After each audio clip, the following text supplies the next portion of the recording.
No, Mataji. My recordings will be shared with Praveena Mataji, and she will add it to her playlist. Okay. Okay. Yeah. So just Hare Krishna Mataji. Thank Hare you. Krishna. So before we begin our class, let us pay obeisances to Sri Sri Radha Govind Temple, Mangaluru, our spiritual master Srila Prabhupada, and the temple president Amanishta Prabhu, because of whom we are there online, learning the transcendental knowledge given by Lord Krishna himself. Om Ajnanatimirandasya Jnananjalashalakhaya Chakshurumritam Yena Tasmai Shri Guruve Namah Shri Chaitanya Manobhishtam Kapitam Ena Bhutale Swayam Rupa Kadamayam Dadati Vasadadikam He Krishna Karuna Sindhu Dina Bandhu Jagatpate Gopisha Gopika Kanta Radha Kanta Namostute Tapta Kanchana Gaurangi Shri Radhe Vrindavaneshwari Vishvanu Sute Devi Pranmami Hari Priye Vanchakalpatrubhuscha Kripa Sindhu Evacha Patitanam Pavanebhyo Vaishnavebhyo Namo Nama Shri Krishna Chaitanya Prabhu Nityananda Shri Advaita Gadadhara Shiva Sadi Gaura Bhakta Vrinda Hare Krishna Krishna Krishna Hare Hare Hare Rama Rama Rama Hare Hare Hare Krishna Mataji, Hare Krishna Prabhuji. Do we have Prabhuji in the class? Oh, no. Yes, Mataji, there are many of them. Yeah, okay, okay. Okay, so let's make the class interactive. There are going to be Sanskrit shlokas and there is going to be English translation. Since I'm going to be doing the maximum explanation, so I would like everybody, volunteers for the recitation for both English and Sanskrit. So please do come forward when the slide comes. So today we are going to be doing Vibhuti Yoga, which is the opulence of the absolute. Now this is chapter number 10. Now Mataji must have told you Bhagavad Gita is divided into three parts. The first six chapters are Karma Yoga, the middle six chapters are Bhakti Yoga, and the last six chapters are Jnana Yoga, right? So you are actually towards the end of Bhakti Yoga. After today, there'll be only two more classes on Bhakti Yoga, and then you start the Jnana Yoga. So in fact, Bhagavad Gita, the way it is divided, it's like a very tasty sandwich. You have the breads on the side, and the most tastiest portion is in the center, the juiciest portion, because Bhakti Yoga is the epitome of all yogas, right? So let us just go ahead. So yesterday, Mataji must have shared that any knowledge that is not leading you to God is avidya. So till now, we have been, the skills we have been learning in the school so far have only brought us, as far as earning money or earning, making new houses, buying new cars. So those are skills because of which we are surviving. But there is no education regarding we are not body, we are souls, and our original journey is to actually take Krishna's name and go back to Godhead. We need to remember God. This is basically our life is like a net practice. We need to practice remembering Krishna. We have lost our connection with Krishna because of our lust, anger, and greed. We were so, jealous of Krishna in his opulences that we fell down. And God gave us this planet where everybody is suffering. If you must have gone through this word dukhalyam, this dukhalyam ashashvatam. So this place is full of miseries, right? So we can't expect any happiness in such a situation. Okay. So Bhagavad Gita is something that teaches us how to go back to Godhead, how we should be remembering God all during our lifetime, because our lifetime, as I said, it's like a practice. All through our lifetime, we need to remember Lord Krishna. We shouldn't waste our single moment, because our our baggages from the past lives are so heavy that walking forward is becoming it's difficult. So it is very important that we chant Hare Krishna Mahamantra. We remember Lord Krishna so much that our baggages becomes lighter and we are able to head back to Godhead. So let us quickly just go ahead and see what we shall be covering today. This is Krishna is unknowable and source of all. Pure bhakti, essence of Bhagavad Gita. That's what I said, pure bhakti, bhakti yoga. And Arjuna accepts Krishna's supreme position. Lord Krishna describes his vibhutis. So we will be taking this forward, and if as I told you, this particular portion where Arjuna accepts Krishna's supreme position, this is of very high importance, because in the initial chapters, you must have read the importance of reading Bhagavad Gita as it is, which is basically written by Srila Prabhupada. Why it says as it is? Because he has not authored Bhagavad Gita. He has simply given what Krishna has spoken, translated for our better understanding. This is not an author's version. Like, there are several versions of Bhagavad Gita. As what I understand, nearly 500 to 600 versions of Bhagavad Gita are available, on the bookshelves. And the authors have interpreted the meaning of the shloka to a limit where, in chapter 10, where Arjuna says, I accept Krishna, your supreme position. Please show me your Virata Rupa. And probably in chapter 11 tomorrow, you will see Krishna's Virata Rupa. But what happens in the author's version of Bhagavad Gita, they say, this is how they interpret. The author says that since Arjuna was not convinced about Krishna being the supreme position, the supreme Godhead, that's why Krishna had to show his Virata Rupa. So it is very important that whosoever guru you are following, you should make sure that one of the four sampradayas that Mataji must have shared, you must make sure you follow one of the sampradayas. You should know what sampradaya you are following. So ours is the Gaudiya Vaishnav Sampradaya. Let's go to the top. Okay. So I will rely on my notes, and I suggest you also please continue to make notes. It's a very important chapter. My initial phase of studying may help me made notes, and today I am very lucky to be able to conduct classes based on the classes I have taken in the past from Namanishta Prabhu, from Aishwarya Mataji, from Radhika Mataji. So many very good teachers I have studied under. So please make sure you continue to make notes, because this is something coming from the higher authorities, right? So let's go to slide number 2. I will just, my laptop is not very accommodating with the presentations I have received. So I will read it out from my Bhagavad Gita. The first shloka, the Supreme Personality of Godhead said, listen again, O mighty armed Arjuna, because you are my dear friend. For your benefit, I shall speak to you further, giving knowledge that is better than what I have already explained. Now, can anybody please unmute and tell me what is in the image over here? Then we can take it forward. Anybody? Whatever you know, whatever you can make out of this image.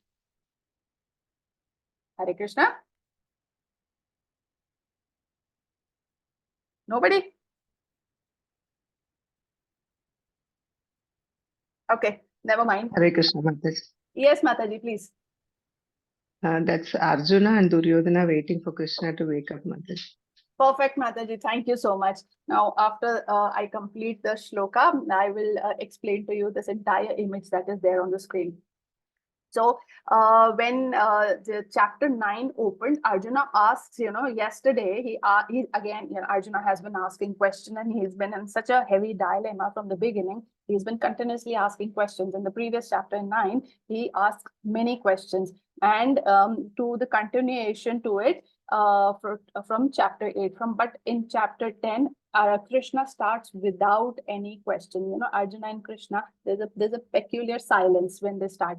Now, this silence from Arjuna is also very important. We need to note, because if you are humble, a sincere devotee, God takes care of you. This is very important. If you are, Arjuna, after asking questions for the previous 9 chapters, now he has suddenly become very quiet, and now that silence is speaking for itself. And Krishna understands that silence, because Arjuna has been the purest friend and the purest of the devotees. And understanding this, Krishna has his special attention towards Arjuna. He takes care of Arjuna, right? So he reveals more and more. The more Arjuna asks and he stays silent, the more Krishna reveals himself. So Arjuna has won the heart of Krishna. Even as a child, when he, there's an example when a child, he comes to you with a problem without even saying a word, you understand that child has done something where he needs my help, and without the child saying much, you go ahead immediately and support your child. So immediately that is the situation between Arjuna and Krishna. So a guru sees, this shows how much Arjuna has won over Krishna's heart. If you see, for a guru, his disciple can become a friend, but the disciple basically always treats his guru as a guru. He knows that my guru is of a elated nature, of a higher discipline, of a higher, knowledge, everything that they see. But a guru can always treat their disciple as a friend. So the dynamics between Arjuna and Krishna is to be appreciated over here. How Arjuna started in chapter 2. In the beginning, he was so confused, so perplexed, full of dilemma, full of indecision. And he says, he gave those 5 grounds for not fighting the battle. He says, you are a Kshatriya. Krishna started off, you are a Kshatriya. How can you not fight the battle? It is your duty to fight the battle. Only, you cannot just decide to take off to the jungle and become a sannyasi. That's not acceptable of you. So he starts chiding at a moment. Krishna starts chiding Arjuna, right? So the change in the relationship from chapter 2 to chapter 10 is going to be evidently visible now.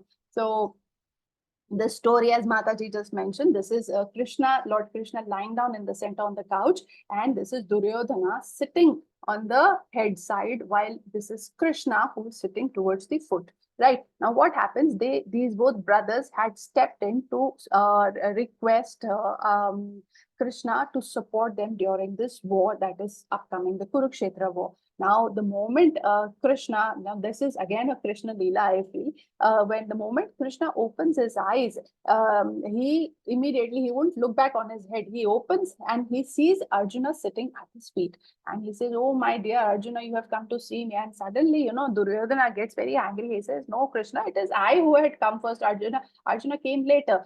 Arjuna always, yes, a brother Duryodhana had come before me. So Krishna says, look, when I woke up, he was at my feet and I saw him. Now, this is the kind of respect Arjuna gave, despite nobody telling him. He actually went and sat down towards his feet, showing him his respects, right? And their behavior, Duryodhana's behavior shows his arrogance, right? This is very important over here. So now Krishna says, fine, whosoever came first. Now Duryodhana says, you should first listen to me. He says, no, I will first listen to Arjuna because I saw him first. But, this is what happens, and the conversation continues.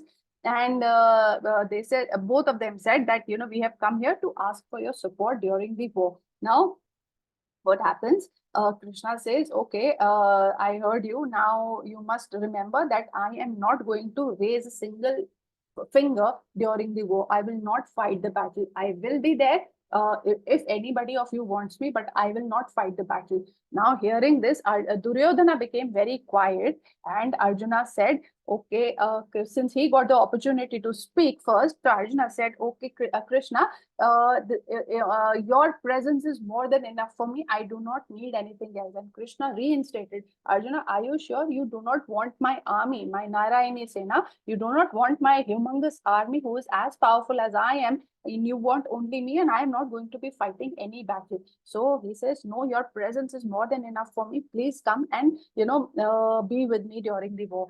And there the Krishna till now is quiet, and then Duryodhana is, he's doing some churning in his mind, and he thinks, now what's Krishna of use to me if he's not going to be raising a single finger in the battle and not fighting? So he says, okay, since brother Arjuna has taken requested you to be present in the war, I request you to please allocate your entire army for, for our side of the army, basically for Kauravas. So, and here, both the wishes are granted. Now you see the difference between a devotee and a, person who is arrogant. So this is the story behind this entire image over here. Let's go to the next shloka. Okay, anybody who wishes to recite the Sanskrit shloka, and then we can divide between English and Sanskrit between the two devotees. Hare Krishna. Hare Krishna. Can I recite? Yes, Mataji, please go ahead.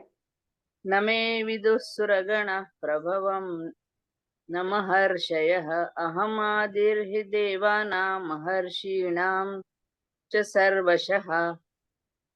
Hare Krishna. Mataji, you can go ahead with the English also. Neither the hosts of demigods nor the great sages know my origin, for in every respect I am the source of the demigods and the sages. He who knows me as the unborn, as the beginningless, as the supreme Lord of all the worlds, he undiluted among men is freed from all sins. Hare Krishna Mataji, thank you. Hare. So let's move to slide 3. Here, as this chapter is named Vibhuti, which is opulence or the riches. So let's take an example over here. Now, I go to meet a person, right? Now, the moment I reach that person's house, this is how we are going to be explaining, how Krishna is going to proceed in this chapter.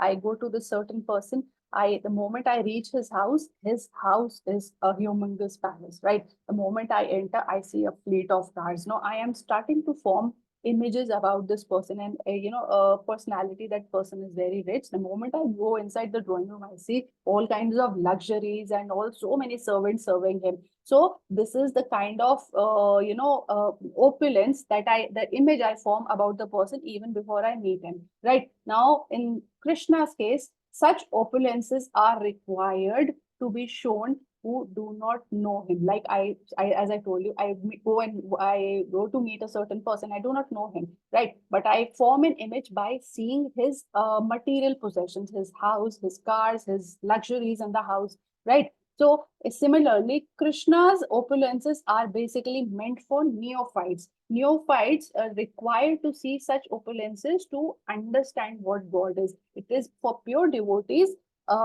Only two-handed form of Krishna is what is ideal.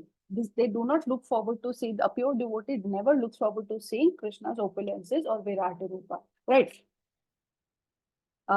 So that's why Krishna says, I am the best of everything. And broadly, when he displays his Virata Rupa, in the next chapter, you will see he displays his Virata Rupa, that Krishna is everything. And until we perceive the power, we are not satisfied. A neophyte needs to see and have evidence as to, yes, this is what it is. He has the opulences. He can show that he is the God. This is for neophytes who do not easily believe what God is. Right. So broadly, in the entire chapter, Krishna says he is the owner of everything. In fact, in the chapter number 13, you will be reading about Prakriti Purusha, and there, it is clearly mentioned.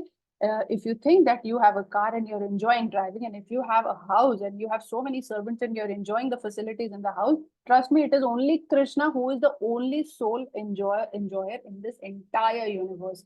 Only Krishna enjoys everything. There is no enjoyer. Nobody else is the enjoyer, right? The problem begins when we consider ourselves to be the proprietor of this false ego, right? This is our false ego. This house is mine. These big, huge cars are mine. This profile is mine. This office is mine. That is false ego. Everything belongs to Krishna. It has been given to us because of our karmas from Krishna. Everything belongs to Krishna. We should remember this. So this picture, if you see, this is a very beautiful image. Now here, Mother Devaki is in confinement and Krishna is about to appear. As Mataji must have mentioned, God appears. He is never born. He is unborn. So God is going to appear.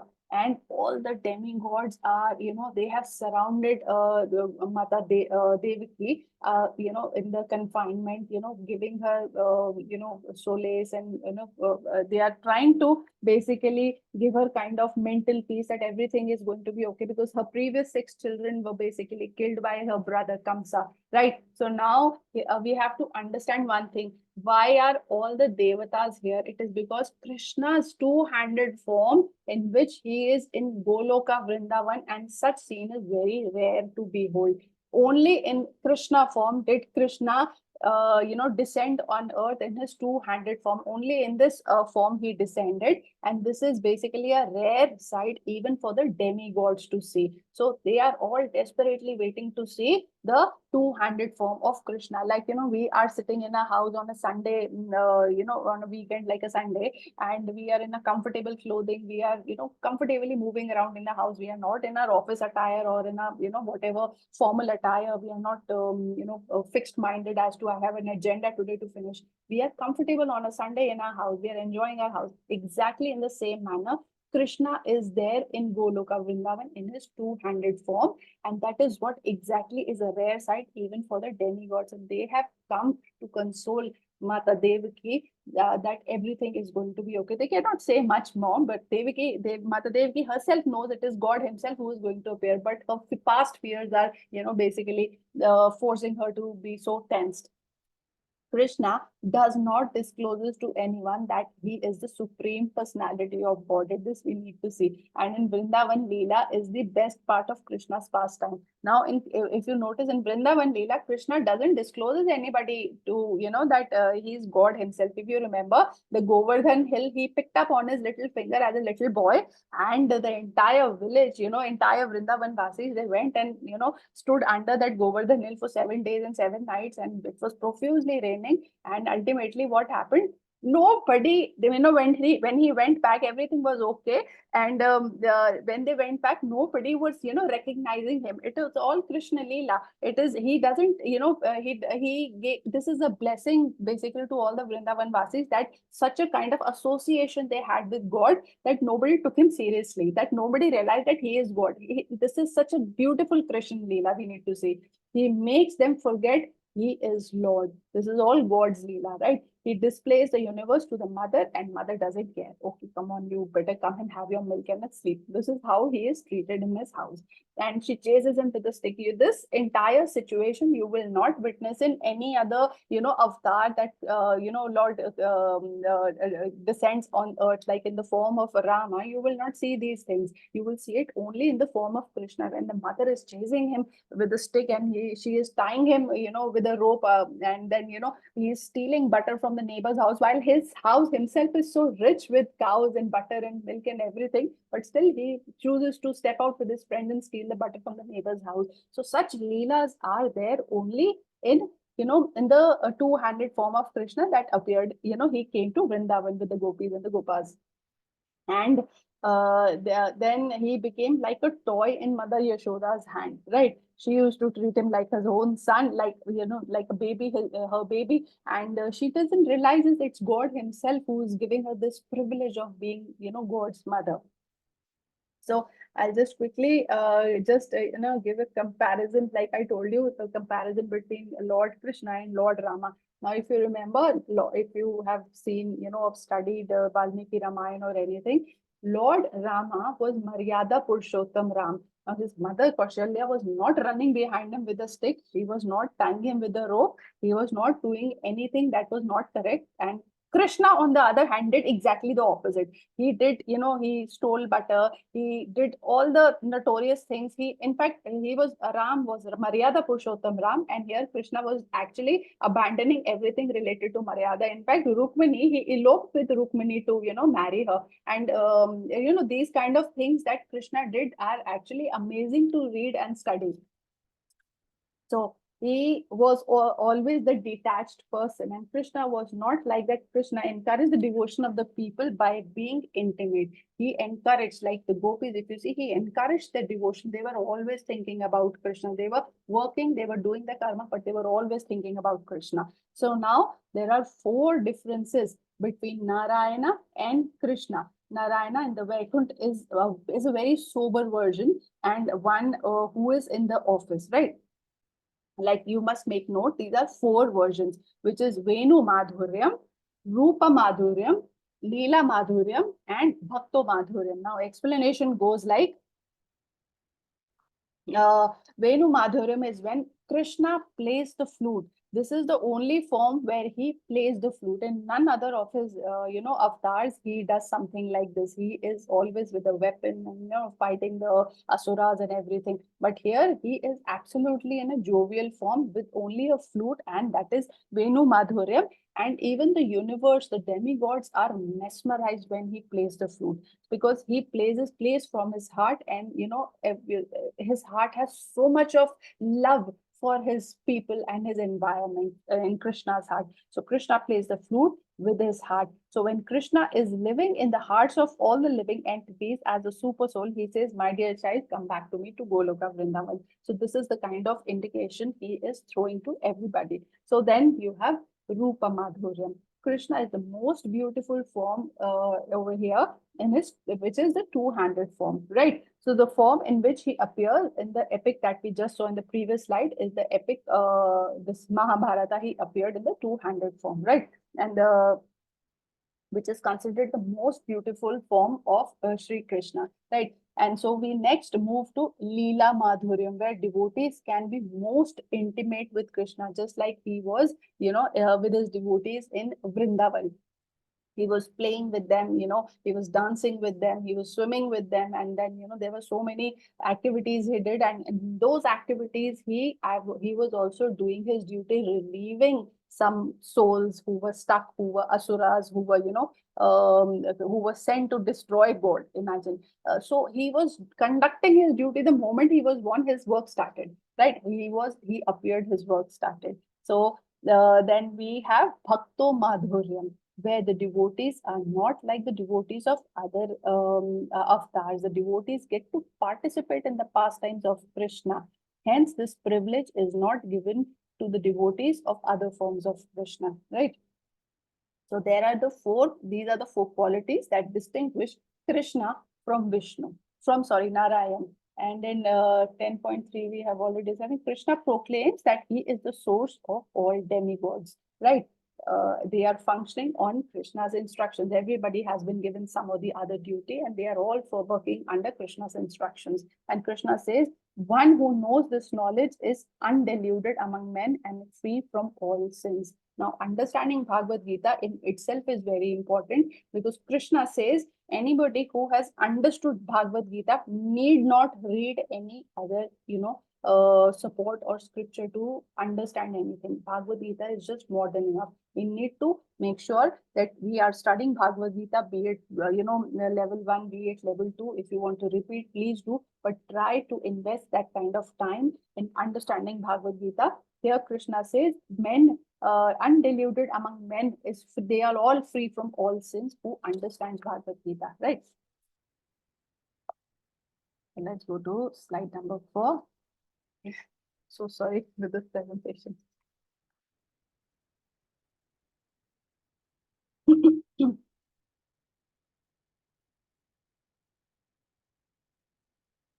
Okay, understand that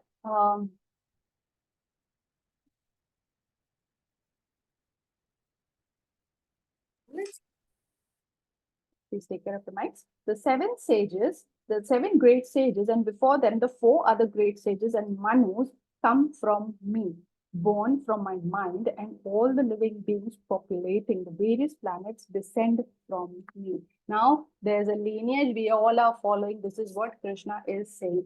Here we go to, if you know, just give me a moment.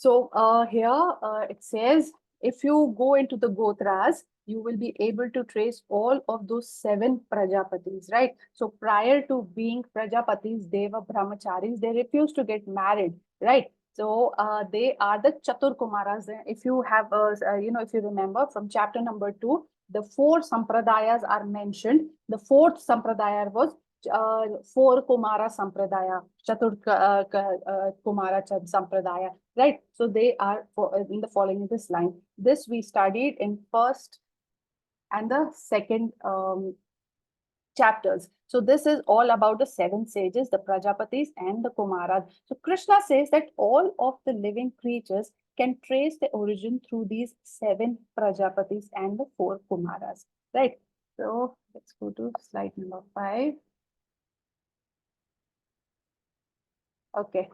Hare Krishna Mataji, could you please recite the Sanskrit and the English? Hare Krishna.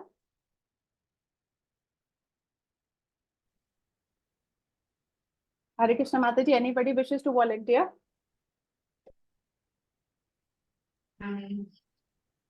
Yes, Mataji.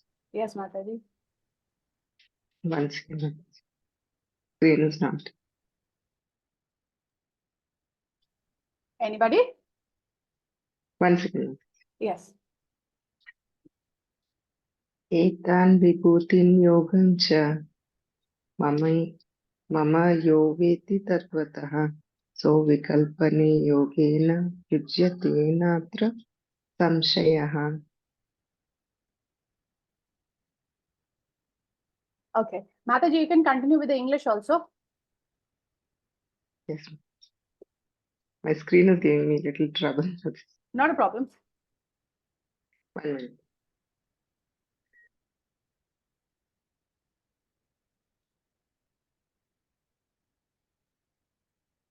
Just give me a moment. You can read. 1 minute. 1 minute.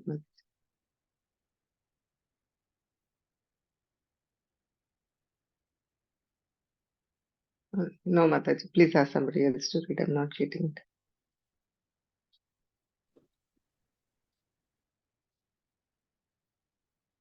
Hare Krishna. He who knows in truth this glory and power of mind engages in unalloyed devotional service. Of this there is no doubt. Hare Krishna. Hare Krishna Mataji, thank you. He who knows in truth this glory and power of mine engages in unalloyed devotional service. Of this there is no doubt. Now, you will not find in any other scripture where God is saying there is no doubt. But, he is giving so much of guarantee about himself, about his, promises that God is giving. You take my name and I will make sure you go back to Goloka Vrindavan. Now, such guarantee only a God can give, right? Only God can give. Now, in fifth, slide number 5, the more you know about Krishna, the more you understand him. You still surrender to him more easily. Yet again, the emphasis is on unalloyed devotional service. This comes through practice. As I told you, through devotional practice, through consistent practice, only can we remember Krishna. It is important we use our time, our lifetime, as as Srila Prabhupada said. If you have read this book, Srila Prabhupada's Leelamrita, where he says, just this one lifetime, give it to Krishna and you will not regret it. Just this one lifetime. Because what has happened, we were born in Satyug, we were born in Treta Yug, we were born in Dwapar Yug, and then finally we have fallen down to Kali Yug. Imagine we have not learned our lessons. We are falling from several yugas, and these entire yugas have happened already 27 times, and we are continuously being reborn and reborn and reborn. Imagine the kind of times we have fallen down, and Krishna is being so merciful that he is giving us just yet another opportunity. And Srila Prabhupada says, just give this one lifetime to Krishna and you will not regret it. Only then can we go back to Goloka Vrindavan. Right? And how it happens is by knowing the glory and power of Krishna. Stay in sadhu sangha, chant Hare Krishna Mahamantra, keep Ekadashi Vrat, fasting, do Ekadashi fasting. These are the only ways where one can actually, remember Krishna all the time. And this will make Krishna remember you all the time. Right? Okay. Hare Krishna. Anybody wishes to recite the English one? Sorry, Sanskrit. Yes, Mataji, can I? Yes, go ahead, Mataji. Can I? Okay, Mataji. Hare Krishna. Aham sarvasya prabhavo mata sarvam parvartate iti matva bhajante mam buddha bhava samanvita. I'm the source. I'm the source of all spiritual and material worlds. Everything emanates from me. The wise who know this perfectly engaged in my devotional service and worship me with all their heart. Hare Krishna. Thank you. Hare Krishna. So this is what Krishna has to say. I am the source of all spiritual and material worlds. Everything emanates from me. The wise who know this perfectly engage in my devotional service and worship me with all their hearts. Now we need to make sure that we are not wasting our time. Now let's take it forward.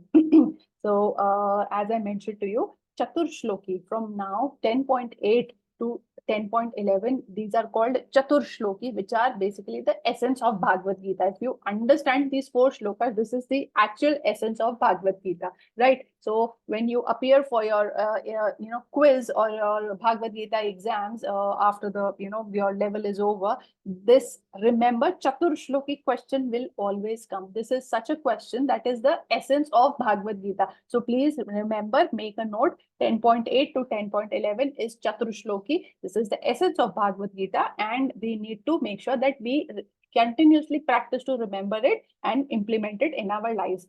So, right, the verse that follows immediately after this is understanding of Arjuna.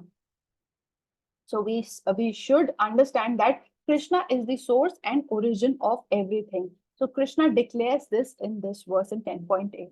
Not only in the material world, but in the spiritual world also. As I said, Krishna is the only enjoyer and nobody else. He is the enjoyer in the material world as well as in the spiritual world also. He also says that everything emanates from Krishna and he is the cause of all causes, right? So now Brahma says that this about Krishna in Brahma Samhita, which is basically available in Veda base if you want to read, that Krishna is foremost among all gods. So he is the supreme personality of Godhead. So Krishna's body is Sat Chit Anand. Now Sat Chit Anand is something you must have heard, but understanding what Sat Chit Anand is also very important. Sat is eternal truth. Chit is consciousness, is Anand is bliss. When you realize God, it is bliss, right? Sat Chit Anand. Sat is eternal truth, Chit is consciousness, and Anand is bliss. So now, what is all this leading to? All this is leading to one thing about opulences of Krishna. Because in the previous verse, we were talking about the glories and power of Krishna. Now we are gradually moving towards the opulences of Krishna. The next slide is one of the most beautiful slides. It's a video where everybody is chanting Hare Krishna Mahamantra, and it is Srila Prabhupada who had just finished the Rath Yatra, and this is happening. And just go ahead and see this video. You will just enjoy this. Okay, so anybody wishes to recite the Sanskrit version, Mataji? Let's give. Yes. Yes. मच्चित्ता मद्गता प्राणा बोधयन्था परस्परं कथयन्तश्च मां नित्यं तुष्यन्ति च रमति च. The thoughts of my pure devotees dwell in me. Their lives are surrendered to me, and they derive great satisfaction and bliss, enlightening one another and conversing about me. Hare Krishna. So just let's see this video. It's about just 1 minute, I understand. Hare Krishna, Hare Krishna, Krishna Krishna, Hare Hare, Hare Rama, Hare Rama, Rama Rama, Hare Hare. Krishna, Hare Krishna, Krishna Krishna,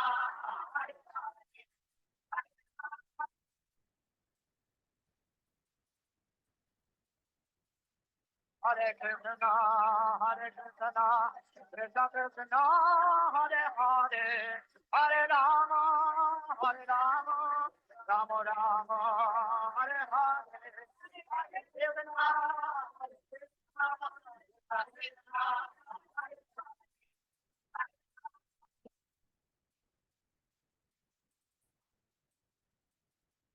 Hare Hare Krishna, Hare Krishna, Krishna Krishna, Hare Hare, Hare Rama, Hare Rama, Rama Rama, Hare Hare.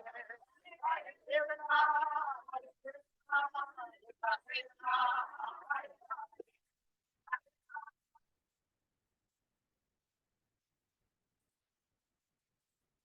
Hare Hare Krishna, Hare Krishna, Krishna Krishna, Hare Hare, Hare Rama, Hare Rama, Rama Rama, Hare Hare.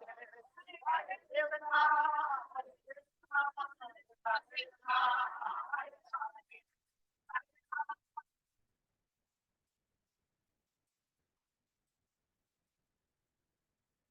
Hare Krishna. It was a mesmerizing experience, wasn't it? Imagine the kind of crowd who is gathered there, and they're all chanting and jumping to Krishna's glory. And this is immediately after the Rath Yatra.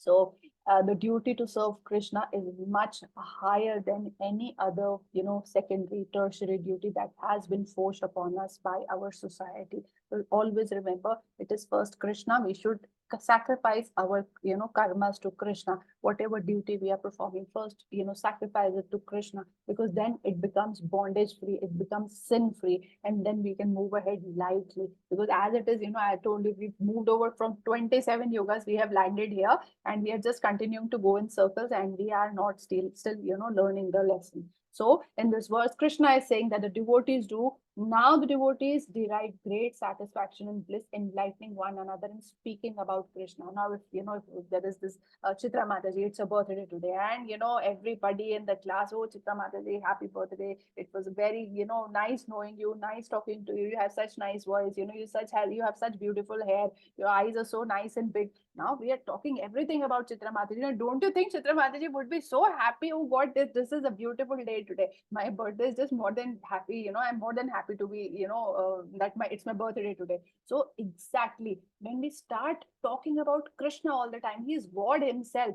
Don't you think he would be happy? He's just greedy for love, our love, right? So when we start talking, like in Sadhu Sangha, devotee association, when we start talking about Krishna, he becomes absolutely happy. And this is the devotion. This is how our devotion rises, because Krishna gives us the intelligence to know him. Until unless we are not associated, that intelligence also wouldn't be coming or showering on us, right? So when we are in love with someone, we like to speak or talk about him or her.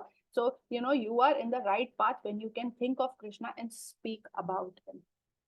So this video is soon after the Rath Yatra, as I said, and was completed in the United States. And just notice the happiness on everybody's, face. They are all jumping, dancing to glories, to chanting Hare Krishna. So if everybody knows that, when you raise your hands and you start chanting and chanting Hare Krishna loudly and jumping to it, nobody on this earth will be able to make you dance if you dance in front of Shri Krishna, right? Always remember this. Nobody on this earth will be able to make you dance to their tunes if you dance in front of Krishna. That's why, it's very important to dance for Krishna and in front of Krishna.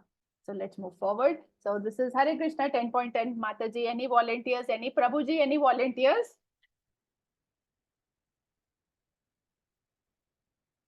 Hare Krishna. Anybody can come forward. Mataji, can I? Yes, Mataji, go ahead. Hare Krishna. Tesham satat yuktanam bhajtam priti purvakam dadami buddhi yogama tam yena mamupayantite. To those who are constantly devoted and worship me with love, I gave the understanding by which they can come to me. Hare Krishna. Hare Krishna, Mataji. Now, this is exactly what I was saying. To those who are constantly devoted and worship me with love, I give the understanding by which they can come to me. Now, Krishna is himself saying this, right? This is the translation Srila Prabhupada has given to us. Sanskrit, I know how many people of us in today's date would be able to translate it properly. Now, it is very important to keep remembering Krishna, right? Because till the time we do not remember Krishna, as I told you, we have lost our connection, our Wi-Fi connection with Krishna. We are eternal parts of Krishna, and our Wi-Fi connection with Krishna is completely lost. We have forgotten our connection with Krishna. That's why we all are suffering. Dukhalyam ashashvatam, as I mentioned. That's why we all are suffering. So the only way to go back to remember to remember that we have to go back home, is to remember Krishna all the time, to devotee association, to Hare Krishna Mahamantra, to Ekadashi fasting. These are the only ways that we can go back to Krishna. If this image, anybody knows anything about this image over here? Hare Krishna. Anybody? Nobody? Okay, I'll explain quickly. This is Dhruv Maharaj, and he is just about 5 years of age. Now, this Dhruv Maharaj is the North Star, Dhruv Tara that we have over here. And he went and started praying to Lord, asking for, luxuries, wealth, power, kingdom, bigger kingdom. He was just a 5-year-old boy, and he wanted to be the most powerful, and this kind of material opulences he started praying for. And being a child, he had a very uncontaminated mind, right? So what happens? Bam, God appears in front of him and he says, okay, my child, what do you want? Tell me. His mind was so clear at that time that he was praying to Krishna so heavily that everything just finished from his mind. The moment God appeared, he says, God, remove everything from my mind and give me only your devotion. And there he becomes God's perfect devotees, right? So this is the kind of level of devotion a person should have for Lord Krishna, that when God appears, you ask for only devotion. And this can come only through, regular devotion in our lifetimes as we practice. Okay, Hare Krishna, volunteers, please. Krishna. Hare Krishna Mataji. Yes, Janvi Mataji, you can go ahead. Okay. Teshamevanukampartham aham ajnanajam tamaha nashayami atmabhavasto jnanadipena basvata. Out of compassion for them, I, dwelling in their hearts, destroy with the shining lamp of knowledge the darkness born of ignorance.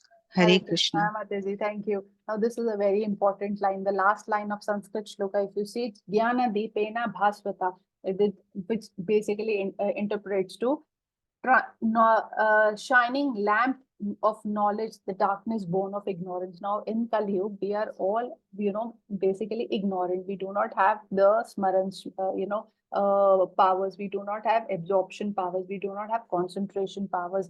Earlier people, the gurus used to teach verbally and the students used to remember it, right? Smaranam Kirtanam. Now, this is not happening. This is just not possible because our powers are very poor. We do not have the focus. We do not have the, concentration. If you remember in chapter number 2, Arjuna says, I can control the wind. I can't control the mind. Now, Arjuna is saying the most elated soul who had fought with Lord Shiva, and he is saying something like this, and there were no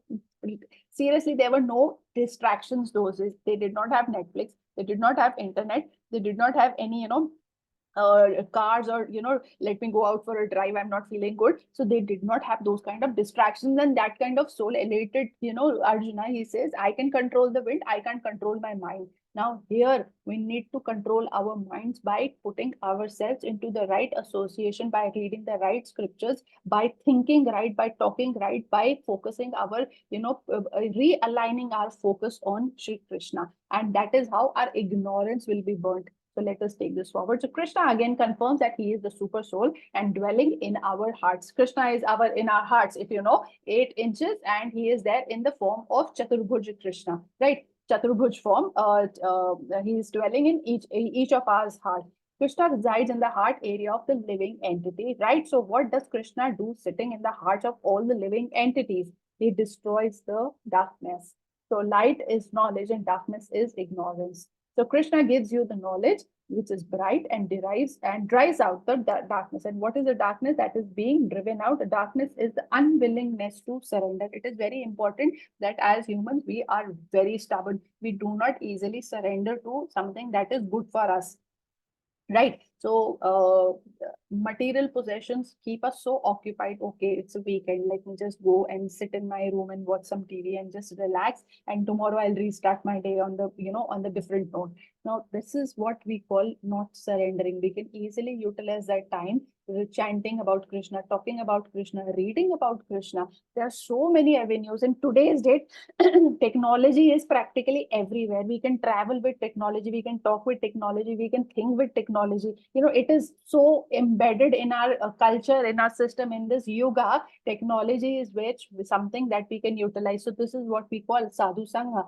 We are 50 of us today, including myself, and this is sadhu sangha. We all are, this is all our prarabdha that we are on this platform remembering Krishna together. These are all previous prarabdha that we all are carrying, that we are able to remember Krishna. If you remember from the previous slide, Krishna gives us the power to remember Krishna. Only if we remember Krishna at one point of time, he never leaves our hand. He gives us the power to remember him more. So now Arjuna has heard all the 4 shlokas. So now now let's see his reaction to these 4 shlokas. Let's quickly move. I am going to overrun the class. Please do not quit the class. Stand by, please. So Hare Krishna, can anybody please go ahead with the shloka? Hare Krishna. Can I, Mataji? Yes, Mataji, please go ahead. Arjun उवाच परं ब्रह्मा परं धाम पवित्रं परमं भवान् पुरुषं शाश्वतं दिव्यम् आदिदेवम् अजं विभुम् अहोस्त्वां ऋषया सर्व देवशिर्नारदस्तथा अशितो देवलो व्यासः स्वयं चैवाब्रवीषिमे. Hare Krishna Mataji, I'll read the Sanskrit one. Sorry, English one. Arjuna said, "You are the supreme personality of Godhead, the ultimate abode, the purest, the absolute truth. You are eternal, transcendental, original person." Now mark these words, right? You are the eternal, transcendental, original person, the unborn, the greatest. All the great sages such as Narada, Asita, Devala, and Vyasa confirm this truth about you, and now you yourself are declaring it to me. Now, Arjuna, after saying all this, would say, I'm not trying to flatter you. Now, he is declaring that I understand hearing all these, that you are the Param Dharma, you are Param Dharma, you are the Param God yourself. So, this is slide number 10. So, he says, so Arjuna has heard so far, this is what he has understood. Arjuna is explicitly mentioned here, Gita, as to what it is. Arjuna says, Krishna is Param Brahma, and he is supreme personality of Godhead. Krishna is the supreme truth. Right? Arjuna says Krishna is Param Dharma, the supreme sustenance and the shelter for everyone. So you see, the verse reads as divine person. So here Arjuna declares that God is a person and not a sound, light, or energy. Right? We need to focus on Shri Krishna. We need to chant his name. We do not need to focus on light, energy, or sound, because if we are doing that, we are making our journey more longer to go back to Godhead. If you are doing all that, right? So the original Lord and Krishna is unborn and the greatest. Arjuna says, having said all this, don't think I'm flattering you. Now he's used such heavy words after so much of heavy dilemma, nearly 10 chapters and 11 shlokas or 8 shlokas. He has been just continuously asking and not convinced. And now he says, don't think I'm flattering you. So this is what Krishna has to say, or Arjuna has to say about Krishna. All the sages are saying this, said, you are the Param Dharma, you are the supreme personality of Godhead, right? So Arjuna has clearly stated that he has understood from listening to Krishna. So what he has understood about Krishna, about after listening from him. So now what happens in the other forms of Gita, as I mentioned that, the interpretation changes. This is the author's version. So it is very important when you read Bhagavad Gita, please make sure the interpretation is from a valid sampradaya and not from some author, right? Otherwise, that's pretty misleading. They have understood something. Okay, this I have already covered with you all. Let's move to slide 11. Okay, any volunteers, please? Hare Krishna.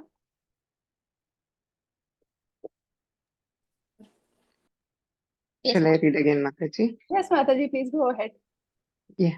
Sarvametad ritam manye yanmam vadasi keshava nahi te bhagavan vyaktim vidur devana danavaha. O Krishna, I totally accept as truth all that you have told me. Neither the gods nor demons, O Lord, know thy personality. The next one also, Mataji, Yes, the translation. Mataji. Yes, you can go ahead. Indeed, you alone know yourself by your own potencies, O origin of all, Lord of all beings, God of gods, O supreme person, Lord of the universe. Hare Krishna. Hare Krishna Mataji, thank you so much. So now let's examine this particular slide.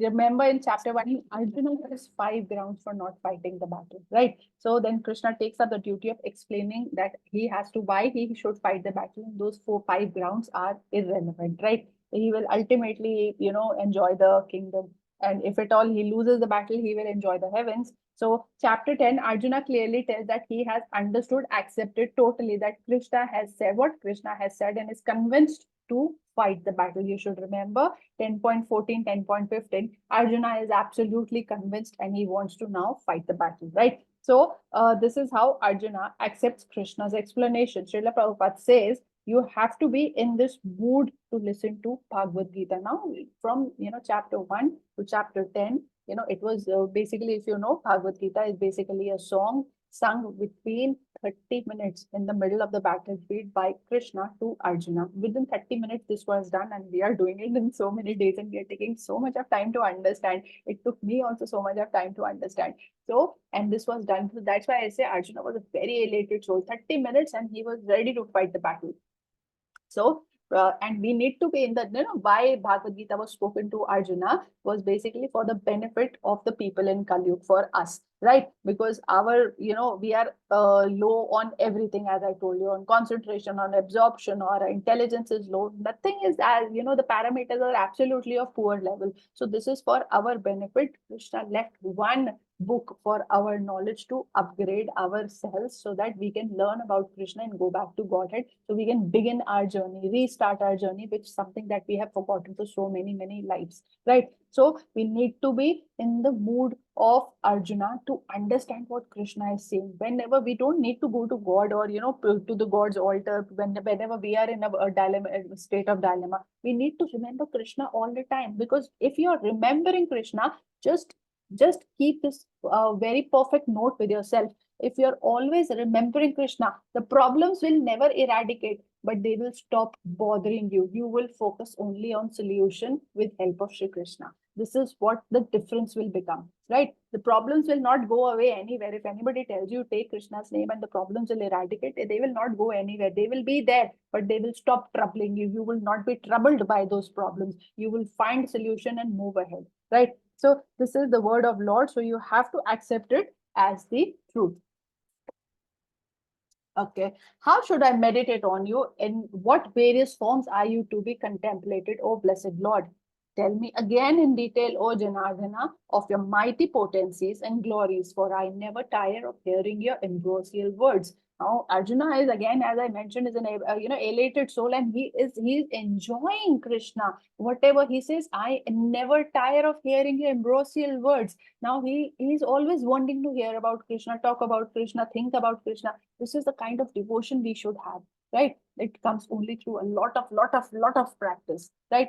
So now we should know that it is not easy to understand Krishna's potencies and potentials and the personal beauty, qualities, and the pastimes of Krishna. We need to really be in the mood of Arjuna, on the mood of gopis, to understand what Krishna is, right? So the idea is that when it is so difficult to understand someone with so many aspects, maybe we can understand them through their vibhutis, which is the reason for this chapter, right? A true mature devotee is not interested in the, displays of opulences, as I told you, in the displays of opulences of Sri Krishna. For Yashoda, Krishna was a little boy, right? And for the Gopas and the Gopis, it was Krishna who was playing the flute, who was playing, the games with them, stealing butter from neighbor's house. This is just all about him. They did not know he is God. He made them forget, that he is God. He was just being there. He gave them the liberty to be intimate with him, right? So that is the kind of prarabdha they all had to be so close to Krishna, right? That is the love they shared with him. So similarly, for a mature devotee, the displays of power are not important. They only want Krishna in his two-handed form. They have started to understand Krishna. They know that all these are extra fittings. This is the important only for new devotees. As I said, these opulences are important only for the neophytes and nobody else. Okay. So anybody wishes to explain? Okay, fine. I'll point out, and anybody who knows, please unmute and tell me who is this. Lord Shiva. Hare Krishna Mataji, thank you. Who is this?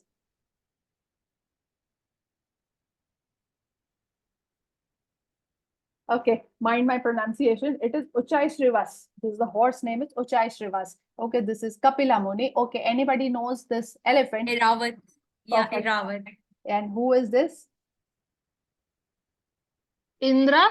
Indra. Indra. Perfect, Mataji. And what is in his hand? What is the name of this weapon? Vajrayudha. Perfect. And who is this? Narad. Narad Muni. Yes. Narada. Yes. And who is this? Garuda. Garuda. Perfect. Mataji, so now the next slide is basically, this was the prequel to the next slide. Now Krishna says over here, among the Adityas, he says, just let me take it from my Bhagavad Gita. 10.2. 1. I'm so sorry. Okay. So here Krishna says, of the Adityas, I am Vishnu.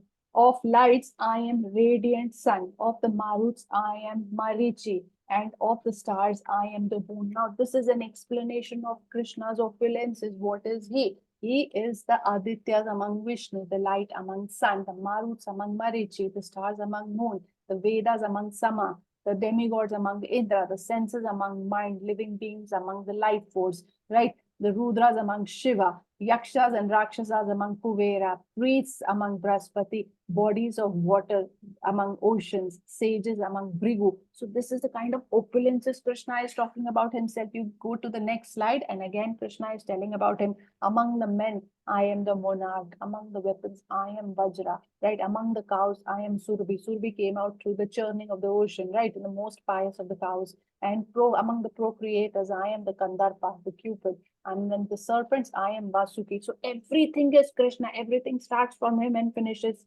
unto him, right? Among the letters, I am Om. Now you will actually read about this also, the Krishna's opulences.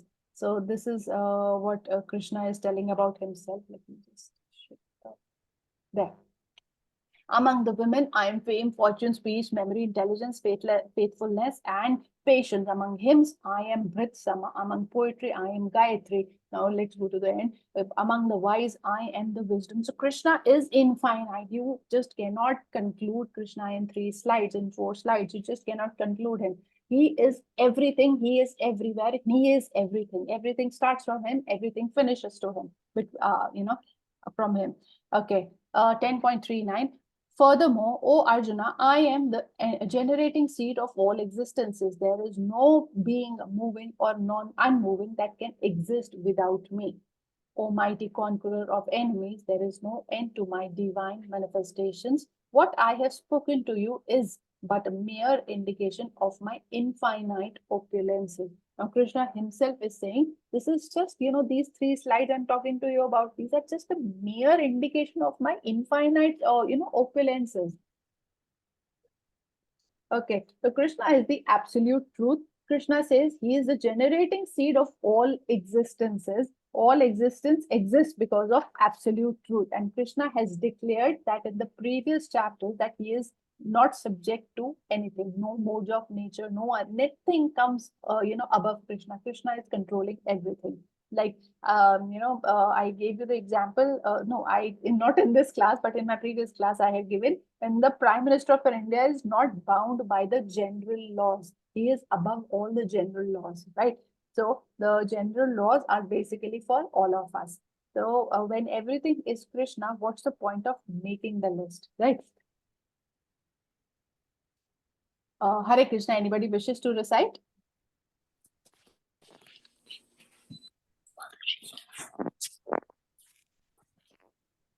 यद्यद् विभूतिमत् सत्त्वं श्रीमद् उज्जितम् एव वा तत्तत् एव वगच्छ त्वं मम तेजो अमृषा सम्भवम्.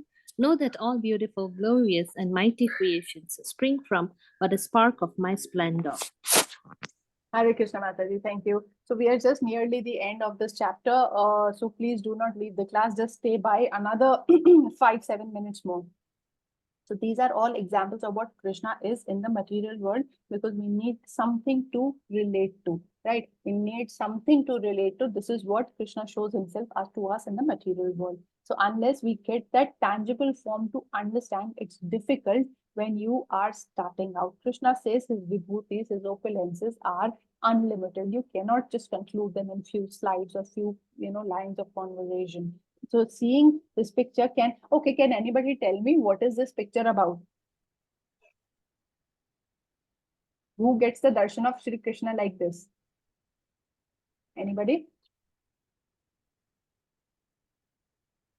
Okay. Markandeya Rishi actually got darshan of Shri Krishna. This is Bal Mukunda. And why is he sucking his feet? Everybody says, he says, my feet are lotus feet. They are very cute, and he says, let me try and suck on my feet. So this is the way he appeared to Markandeya Rishi. So this is again, so finally we reach the, concluding verse. This is a very beautiful Leela by Shri Krishna.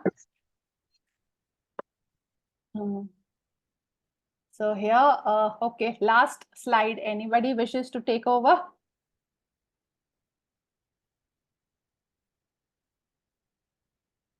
Hare Krishna.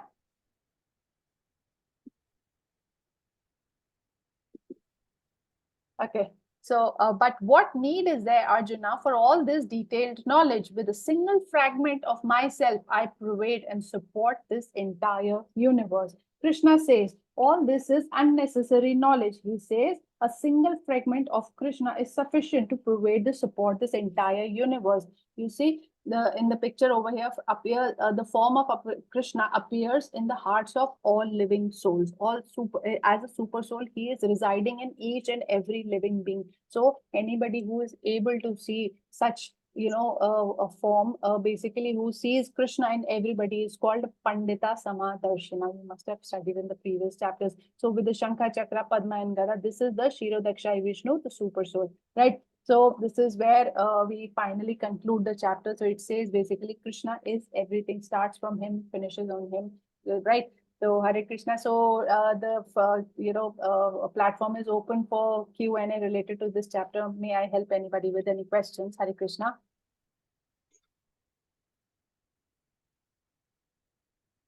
Hare Krishna. No questions? I hope the class was engaging. Yes, Mataji. Hare Krishna. So if there are no questions, let us please unmute ourselves, switch on the videos and raise our hands and recite 3 times the Hare Krishna Maha Mantra. Hare Krishna, Hare Krishna, Hare Krishna Krishna, Krishna, Krishna Hare Krishna, Hare, Hare Hare Hare, Rama, Rama Rama Rama, Rama, Hare Hare Hare, Hare, Hare Hare Hare, Hare Hare Krishna, Hare Hare Krishna, Krishna, Krishna Krishna Krishna, Krishna, Hare Hare Hare, Hare, Hare Hare Rama, Rama, Hare Rama Rama, Rama Hare Hare Hare, Krishna, Hare Hare Krishna, Krishna, Krishna Hare Krishna, Krishna, Hare Krishna Hare, Krishna, Hare Hare Rama, Hare, Hare Hare Rama, Rama, Hare Rama Hare. Rama Rama, Hare Hare. Hare Krishna, everybody. Thank you so much. Hare Krishna. Hare Krishna. Hare Krishna. Hare Krishna. Hare Krishna. Hare Krishna Mataji. Hare Krishna. Hare Krishna. Hare Krishna Mataji. Hare Krishna.